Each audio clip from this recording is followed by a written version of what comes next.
ürlü adniyesini mentuşela eşbiyeli istini şebima u dingir haldi. Burası bir dağdı, bir çöldü diyor. Hiçbir şey yoktu. Benden önce hiçbir şey yok. Bunu kral söylüyor. Mehmet Kuşba ilkokul mezunu iken bu lisanı öğrendi. Evet, benim adım Mehmet Kuşman. 1940 Van Gürpınar doğumluyum. 24 ay tam askerliği bitirdikten sonra köyüm olan Çavuştepe'ye döndüm. Daha önce hiç görmedim, tanımadığım insanlar okulun etrafında dönüyorlardı. Kimdir diye sorunca dediler ki bunlar arkeologlar İstanbul'da gelmiş. Bol Dağı kazacaklar. Bu dağın adı Bol Dağı. Kitabe çıkmış. Ben de geçtim. Nereden bileyim kitabe ne? Kitabe kötü bir şey mi? Yok dedi. İyi. Peki ne yazıyor? Bilmiyorum dedi. Ben de o zaman gençtim. Diyordum ki bir profesör dönünce dünyada olup biten her şeyi biliyor. Hocam siz bu yazıyı, bu nakışları okuyamıyor musunuz? Yok dedi. O zaman prof değil misiniz? Evet. Profesör ne işe yarar o zaman deyince güldü. Yarım sene bildiğin gibi değil. İkinci senesinde peş peşe kitabeler çıkınca hocam ben bu yazıyı öğrenmek istiyorum, mümkün mü? Yok dedi. Niye? Zor dedi. Ne kadar zor hocam, ben de insanım, niye zor? Oğlum da o zaman da ben ilkokul mezunuyum. Oğlum ilkokul mezunu diplomanla sen bunları öğrenemezsin, vazgeç. Deyince daha da şimdi hocam ben öğrenmek istiyorum dedim. Biz dedi 2 hafta sonra İstanbul'a dönüyoruz. Samban Kalesi'ne git. Orada çok yazıtlar var. Bir şeyler uğraş artık. Çizgili bir defter aldım. Kurşun kalem şimdi yukarı çıktım. 2 çeşit yazı var. Bu yazıları hangisi Urartu, hangisi Asur onu da bilmiyorum. Yaz siz oradaki yazıları topladım, getirdim. Alfabe yapacağım, yetmiyor. İran'a gittim. İran zaten serbest, pasaportsuz gittim. Dolaştık geldik. Onu da yazdık. Dediler ki Ermenistan. Ermenistan'da Türkiye böyle. Pasaportum yok, yakalanırsam ceza yerim. Soruyorum, soruşturuyorum. Bir tanesi dedi ki Gürcistan kapısına yakın bir köy var. Orada bir Emine adında bir adam var. Sen ona git. Sana bir mektup da yazacağım. O ne yapıyor? Sana yardımcı olacak. Gittik, mektubunu verdik. Sevindi. Pasaportun dedim yok hocam. Nasıl gideceksin bilmiyorum dedim. Ondan sonra bir adam çağırdı. Dedi ki öyle bir yerde götür çocuğu yakalatma. Oraya da gittik, topladık. Suriye'yi de dolaştık. Türkiye'de ne kadar kitap varsa hepsini topladım. 3 yılda alfabet anlattıktan sonra nihayet beni çağırdılar İstanbul'a sempozyuma. Sempozyuma gittik. Orada o zaman değerli hocalarımız var. 20'ye yakın hocalarımız vardı. Birine gönderdim, gösterdim. Sen bunu nereden aldın dedim hocam. Ben almadım, yaptım. İlk önce inanmadı. Ondan sonra çok güzel olmuş. Öbür arkadaşlar da çağırdı. Alkışlar.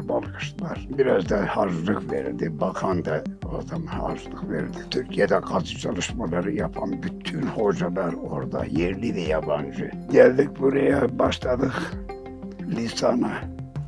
Lisan 22 yılımı aldı.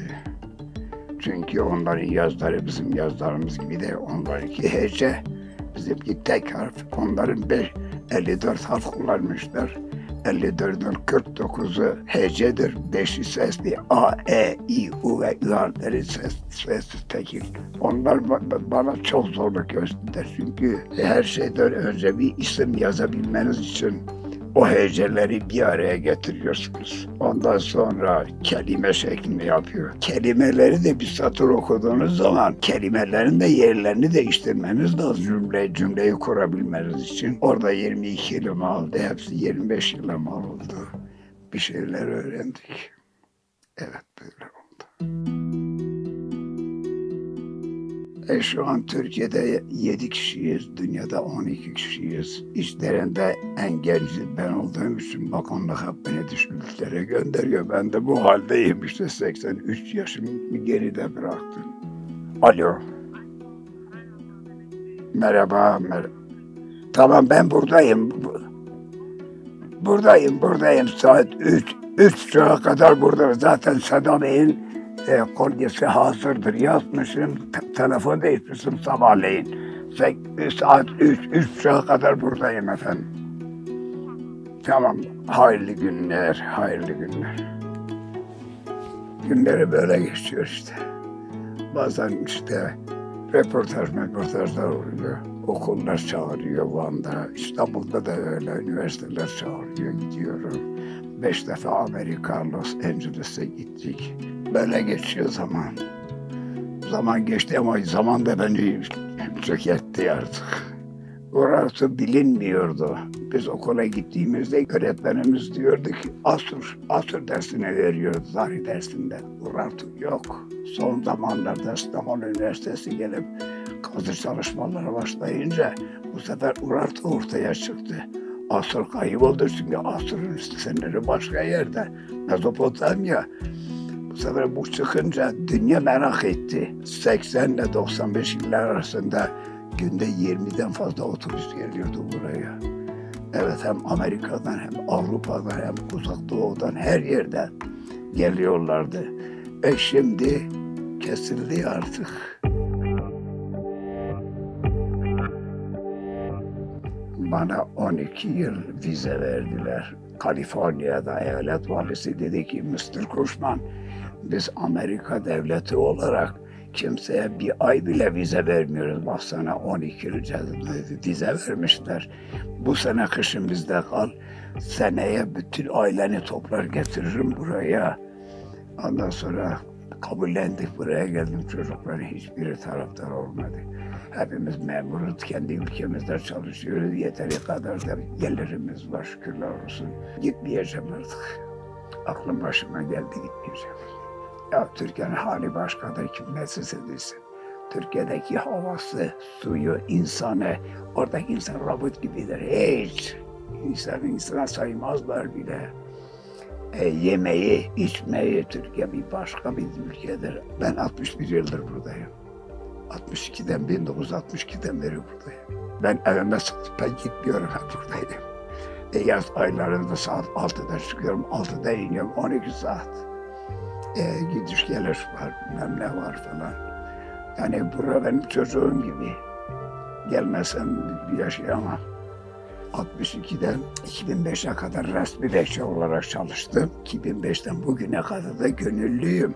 Ben emekli olduktan sonra Müzeler Genel Müdürü Van'dan geliyor. Müze müdürüne diyor ki böyle bir bekçimiz var, nerede? Emekli olmuş diyor. Nasıl emekli olur? Sayın Genel Müdürüm, o da vatandaş, 65 yaşını doldurdu, emekli oldu. Gidin getirin dediler, demişler. Aldılar götürdüler oraya. Amca ben seni tekrar işe almak istiyorum. Tamam, çalışırım ama para vermeyiz. Sayın Genel Müdürüm, bir hafta, bir ay, bir yıl olsa hatırın için çalışırım. Ama ben de çoluk çocuk sahibiyim. Ben ne yapayım? Müze müdürü araya girdi, dedi ki Mehmet Kuşman Urartu eserleri esirler çiviyasıyla yazıyor. Biz onu o şekilde serbest bırakalım. O da bizden para istemesin. Protokol öyle yapıldı.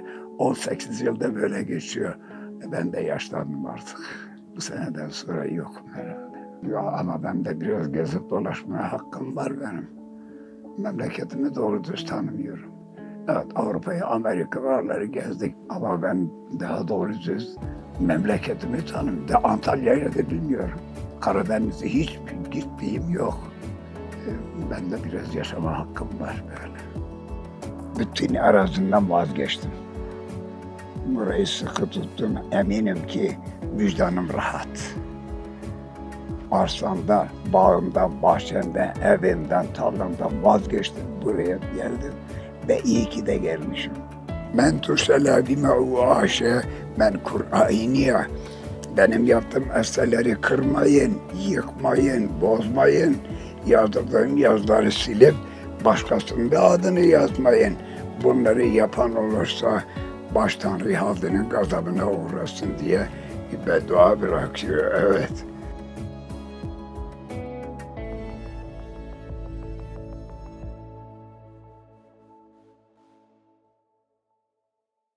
Ürlü adniyesini men tuşela eşbiyeli iştini şebima u dingir haldi. Burası bir dağdı, bir çöldü diyor. Hiçbir şey yoktu. Benden önce hiçbir şey yok. Bunu kral söylüyor. Mehmet Kuşman ilkokul mezunu iken bu lisanı öğrendi.